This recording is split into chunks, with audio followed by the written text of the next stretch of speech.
There's a ring box in someone's pocket right now.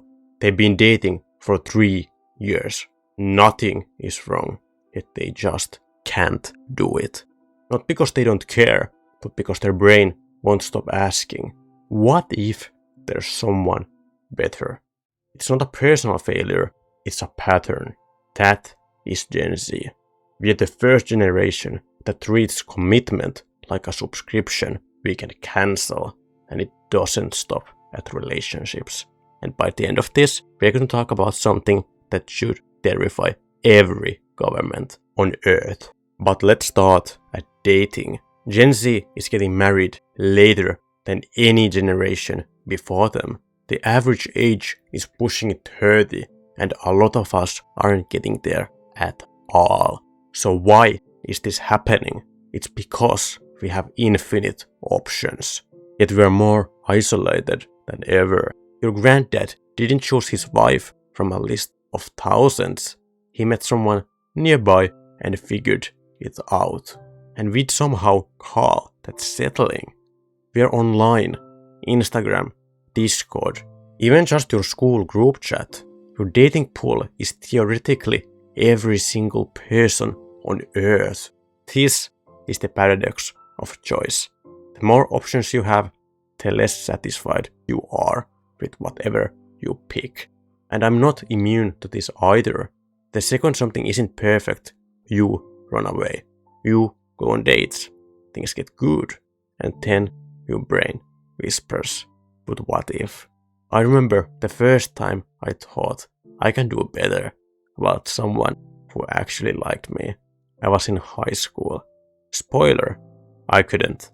It doesn't get better with age either. I was 1 week into basic training, and the guys around me were already getting dumped over text.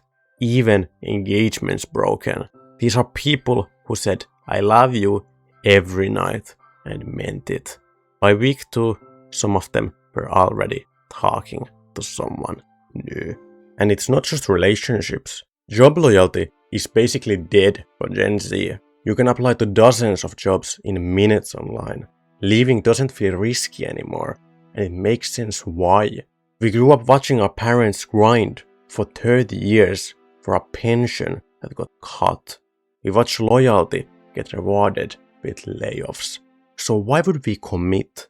Most of us aren't even close to a forever job, if those even exist anymore. And so many of us dream of a job different from a 9 to 5, so we try creating them ourselves. The problem is most of us aren't even committed to those enough either. So the moment a job gets too hard or too boring, we are gone, at least mentally. I worked in a factory. Every day I dreamed about the last day there, hoping to be accepted into a different job or that YouTube would finally take off. But I wasn't even committed to those. I was just fantasizing. There's a cost to this. You never get good at anything. You never build something. You're always starting from zero. And after a while, it does something worse. You stop trusting your own decisions. So nothing ever feels right. But the worst one isn't relationships or jobs. Goals are the same story. January gym memberships, language apps with 400-day streaks, yet you still can't order food in Spanish. YouTube channels with a few videos, then a 6-month gap. We start things hard, with so much planned. It's the staying that kills us. We can't even see through one thing anymore. One video, one task. Starting feels like a possibility. Staying feels like settling. We've been raised on highlight reels. Everyone online is either starting something new and exciting or already successful.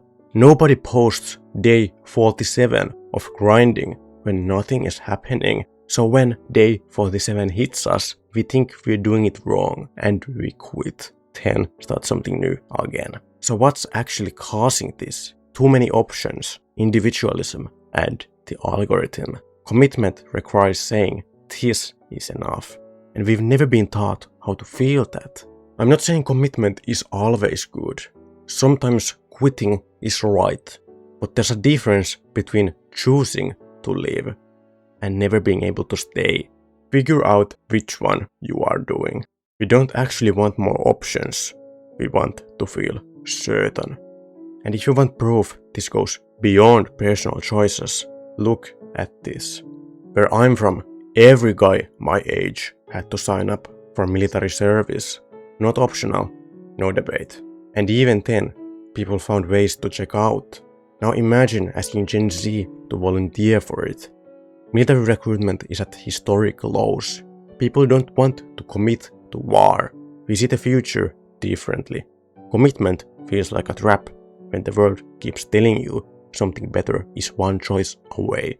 The question isn't whether Gen Z can commit. It's whether anything feels worth committing to anymore. And if you watched my previous videos, you already know how I feel about that. If that hit, my other videos are waiting.